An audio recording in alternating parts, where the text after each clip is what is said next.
ધોરણ 6 પ્રકરણ 11 ભૂમિ સ્વરૂપો. પૃથ્વીના પોપડાની અંદર સમયાંતરે હલનચલન થતું હોય છે. તે જમીનના સ્વરૂપો રચે છે અને બદલે છે. આવો અનુભવ પણ આપણને ભૂકંપના આંચકાઓ દ્વારા તો ક્યાંક જ્વાળામુખી કે સુનામી જેવી ઘટનાઓ દ્વારા થાય છે. આ હલનચલનથી ક્યાંક પર્વત, ઉચ્ચ પ્રદેશ અને ફાટ ખીણની રચના થાય છે. તે ઉપરાંત નદી, હિમનદી, પવન, સમુદ્રના મોજા જોવા કુદરતી બળોના લીધે ધોવાણ અને નિક્ષેપણ ક્રિયા દ્વારા કાંપના મેદાનો, ખીણો અને કોતરોની રચના થાય છે. પૃથ્વી સપાટીનો અમુક ભાગ ચોક્કસ ઊંચાઈ, ઢોળાવ અને આકાર પ્રાપ્ત કરે ત્યારે તેને ભૂમિ સ્વરૂપ કહેવામાં આવે છે. ભૂમિ સ્વરૂપના મુખ્ય પ્રકાર. પ્રદેશની ઊંચાઈ પ્રમાણે જમીન ભાગોને પર્વત, ઉચ્ચ પ્રદેશ, મેદાન વગેરે નામથી ઓળખવામાં આવે છે.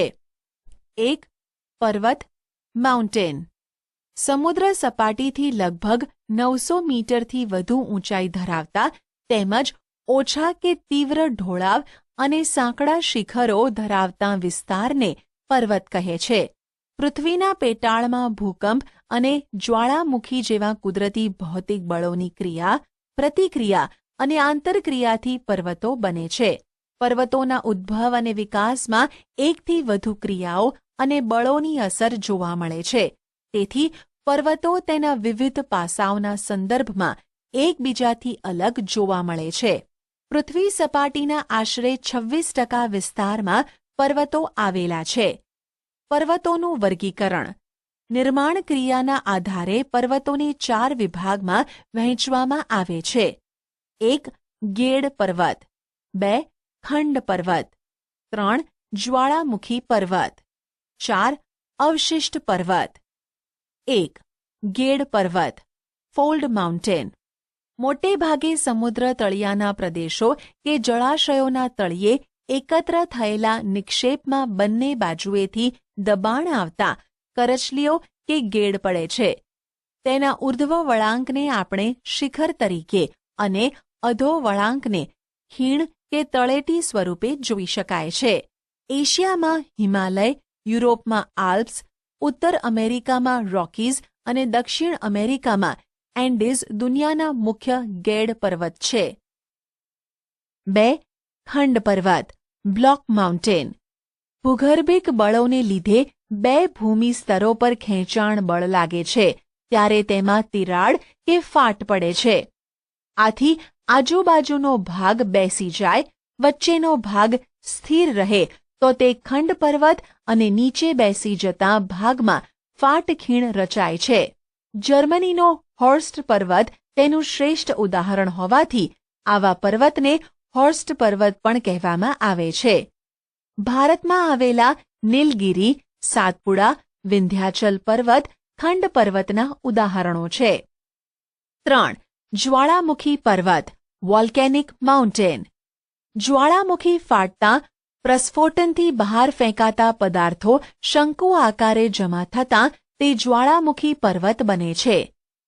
ઇટાલીનો વિસુવિયસ, ઇક્વિડોરનો કોટોપ્સી, જાપાનનો ફ્યુજીયામા અને ભારતનો બેરન, અંદમાન, પાવાગઢ અને ગિરનાર જ્વાળામુખી પર્વતના ઉદાહરણો છે. 4. અવશિષ્ટ પર્વત રેસિડ્યુઅલ માઉન્ટેન. ઘસારાના કુદરતી બળો સામે ટકી રહેતા શેષ ભાગોમાંથી અવશિષ્ટ પર્વત બને છે. હજારો વર્ષથી પોચા ખડકો ઘસાઈને વહી જાય છે તથા નક્કર ખડકમાંથી બનેલ ભૂમિ ભાગ ઊંચા ભૂમિખંડ તરીકે ટકી રહે છે. તેને જ અવશિષ્ટ પર્વત કહે છે. ભારતમાં અરવલ્લી, નીલગિરી, પારસનાથ, રાજમહલ તથા પૂર્વ ઘાટ અવશિષ્ટ પર્વતના ઉદાહરણો છે. પર્વતોનું મહત્વ. પર્વતો દેશ કે પ્રદેશની સીમા સરહદ અને કુદરતી દિવાલ સમાન છે અને ઠંડા પવનથી રક્ષણ કરે છે. તો ભેજવાળા પવનો રોકીને વધારે વરસાદ આપે છે. પર્વતો નદીઓના ઉદ્ગમ સ્થાન છે. તેમાંથી નીકળતી નદીઓ દ્વારા ફળદ્રુપ મેદાનોનું નિર્માણ થાય છે. વધુ વરસાદવાળા ઊંચા હિમછાદિત પ્રદેશમાંથી બારેમાસ વહેતી નદીઓ જળ ભંડારનું કામ કરે છે. જળ વિદ્યુત ઉત્પન્ન કરવા માટે તે જરૂરી છે. ઉપરાંત પર્વતો જંગલ સંપત્તિ, ખનિજ સંપત્તિ અને પ્રાણી સંપત્તિના ભંડાર છે. પ્રવાસન ઉદ્યોગ, ચલચિત્ર ઉદ્યોગ તથા પર્વતારોહકો માટે પર્વતો આશીર્વાદરૂપ છે. વિશ્વની કુલ વસ્તીના 10મા ભાગની વસ્તી માટે રહેઠાણનું સ્થાન છે. તેનું શ્રેષ્ઠ ઉદાહરણ છે મેક્સિકો અને બગોટા. ઉચ્ચ પ્રદેશ પ્લેટુ. સમુદ્ર સપાટીથી આશરે 180 મીટરથી વધુ ઊંચાઈ ધરાવતા તથા ટોચ ઉપરથી પ્રમાણમાં પહોળા અને સપાટ ભૂમિ ભાગને ઉચ્ચ પ્રદેશ કહેવામાં આવે છે. પૃથ્વી સપાટીનો 18% ભાગ ઉચ્ચ પ્રદેશો રોકે છે. ઉચ્ચ પ્રદેશોનું વર્ગીકરણ. ભૌગોલિક સ્થાન અને સંરચનાના આધારે ઉચ્ચ પ્રદેશોને 3 ભાગમાં વહેંચી શકાય છે. 1. આંતરપર્વતીય ઉચ્ચ પ્રદેશ. 2. પર્વત પ્રાંતીય ઉચ્ચ પ્રદેશ. 3. ખંડીય ઉચ્ચ પ્રદેશ. 1. આંતરપર્વતીય ઉચ્ચ પ્રદેશ ઇન્ટરમોન્ટેન પ્લેટો. ચારે બાજુથી ઊંચી પર્વતમાળાઓથી પૂર્ણ રીતે કે આંશિક રીતે ઘેરાયેલ ભૂમિ ભાગને આંતરપર્વતીય ઉચ્ચ પ્રદેશ કહેવામાં આવે છે. તિબેટનો ઉચ્ચ પ્રદેશ અને મોંગોલિયાનો ઉચ્ચ પ્રદેશ જેના ઉદાહરણો છે. 2. પર્વત પ્રાંતીય ઉચ્ચ પ્રદેશ પિડમોન્ટ પ્લેટો. પર્વતોની તળેટીમાં એક તરફ સીધો ઢોળાવ ધરાવતા પ્રદેશને પર્વત પ્રાંતીય ઉચ્ચ પ્રદેશ કહેવામાં આવે છે. પેન્ટાગોનિયા દક્ષિણ અમેરિકા, પિડમોન્ટ યુએસ, ભારતમાં માળવાનો ઉચ્ચ પ્રદેશ જેનું શ્રેષ્ઠ ઉદાહરણ છે. 3. ખંડીય ઉચ્ચ પ્રદેશ કોન્ટિનેન્ટલ પ્લેટો. ભૂગર્ભિક હલનચલનથી ઉચકાયેલા ભૂમિ ભાગને કે મોટા ભૂમિ ભાગ પર લાવાના સ્તરો ખૂબ ઊંચાઈ સુધી ઠરવાથી ખંડીય ઉચ્ચ પ્રદેશનું નિર્માણ થાય છે. ભારતમાં મહારાષ્ટ્રનો લાવાનો ઉચ્ચ પ્રદેશ, બ્રાઝિલનો ઉચ્ચ પ્રદેશ, અરબસ્તાનનો ઉચ્ચ પ્રદેશ, સ્પેન, ગ્રીનલેન્ડ, એન્ટાર્કટિકાનો અરબસ્તાનનો ઉચ્ચ પ્રદેશ જેના ઉદાહરણો છે. ઉચ્ચ પ્રદેશનું મહત્વ. ઉચ્ચ પ્રદેશની લાવાની ફળદ્રુપ જમીન હોય તો કપાસની ખેતી માટે અનુકૂળ બને છે. પ્રાચીન નક્કર ખડકના ઉચ્ચ પ્રદેશમાંથી લોખંડ, મેંગનીઝ, સોનું જેવી કિંમતી ખનિજો મળે છે. જેમ કે ભારતનો છોટા નાગપુરનો ઉચ્ચ પ્રદેશ. આ જ ઉચ્ચ પ્રદેશમાં ઢોળાવો પશુપાલન માટે ખૂબ જ મહત્વના છે. પ્રવાસન અને ફિલ્મ શૂટિંગ માટે ઉપયોગી છે. જાણવા જેવું. ગુજરાતના સૌરાષ્ટ્ર કલ્પની લગભગ મધ્યમાં ઉચ્ચ પ્રદેશની રચના થયેલી છે. મેદાન. સમુદ્ર સપાટીથી 180 મીટરથી ઓછી ઊંચાઈએ આવેલા સમતલ કે સપાટ ભૂમિ ભાગને મેદાન તરીકે ઓળખવામાં આવે છે. તે પૃથ્વી સપાટીના લગભગ 55% ભાગ પર ફેલાયેલ છે. દુનિયાના મોટા ભાગના મેદાન નદીઓ દ્વારા ઠલવાયેલ માટીમાંથી નિર્માણ પામ્યા છે. નદીઓ સિવાય કેટલાક મેદાનોનું નિર્માણ પવન, જ્વાળામુખી અને હિમ નદીઓ દ્વારા પણ થાય છે. મેદાનોનું વર્ગીકરણ. નિર્માણના આધારે મેદાનોનું વર્ગીકરણ આ પ્રમાણે કરી શકાય. 1. કિનારાના મેદાન, સંરચનાત્મક મેદાન. 2. ઘસારણના મેદાન. 3.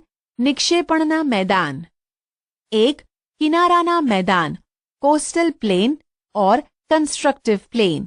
આ મેદાનોનું નિર્માણ મુખ્યત્વે સમુદ્ર કિનારા એટલે કે પૃથ્વીની ભૂગર્ભિક હિલચાલને કારણે સમુદ્ર કિનારા નજીકનો ખંડીય છાજલીનો ભૂમિ ભાગ ઊંચકાય ત્યારે બનતા મેદાનને સંરચનાત્મક મેદાન કહે છે.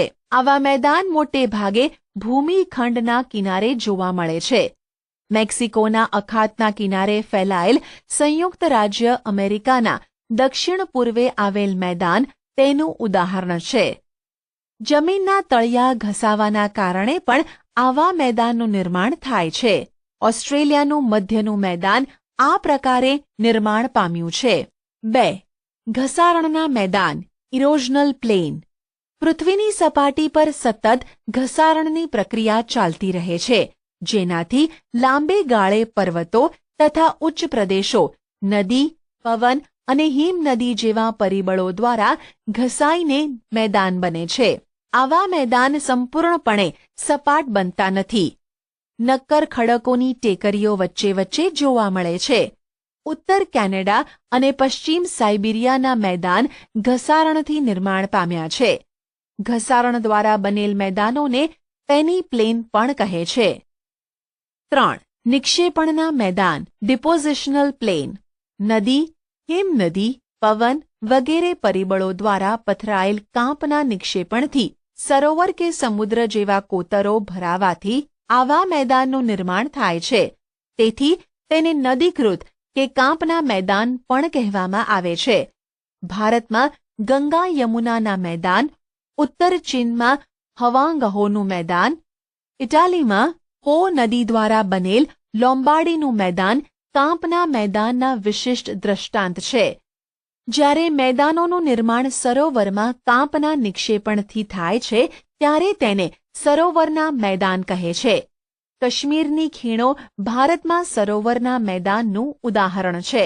મેદાનોનું મહત્વ. માનવ વસાહતો અને વ્યાપાર વાણિજ્યના સ્થાનો ફળદ્રુપ મેદાનોમાં સ્થપાય છે. સપાટ મેદાન સડક માર્ગ અને રેલમાર્ગ માટે ઉપયોગી પુરવાર થયા છે. ગીચ વસ્તી ધરાવતા શહેરો મેદાનોમાં આવેલા છે. ફળદ્રુપ જમીન ખેત ઉત્પાદન માટે વધુ ઉપયોગી છે. ખેત પેદાશો ઉદ્યોગો માટે કાચો માલ પૂરો પાડે છે. ઉપસાગર. 2.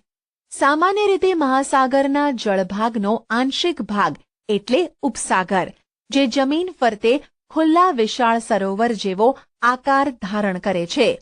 ઉપસાગરો વિશાળ અને નાના કદના હોઈ શકે છે. ભારતમાં બંગાળનો ઉપસાગર તેનું શ્રેષ્ઠ ઉદાહરણ છે. અખાત, ગલ્ફ. જ્યારે કોઈ જળ વિસ્તાર 3 બાજુથી ભૂમિથી ઘેરાયેલ હોય તેને અખાત કહેવાય છે.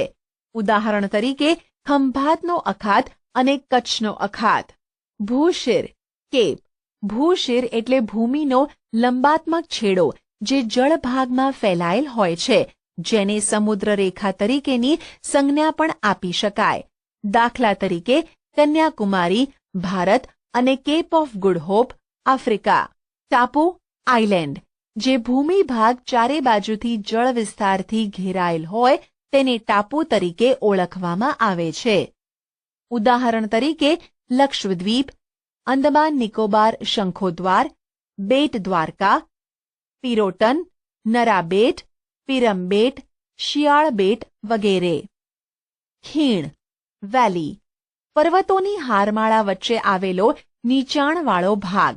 ગેડ પર્વતો અને ખંડ પર્વતોના નિર્માણ વખતે તથા નદી, હિમનદીના ઘસારણ કાર્યના પરિણામે ખીણોની રચના થાય છે. દાખલા તરીકે કાશ્મીર ખીણ. સામુદ્રધુની, સ્ટ્રેટ. 2 જળ વિસ્તારોને જોડતી સાંકડી જળપટ્ટીને સામુદ્રધુની કહે છે. ઉદાહરણ પાલ્કની સામુદ્રધુની ભારત અને શ્રીલંકા વચ્ચે. સંયોગી ભૂમિ, ઇસ્થમસ.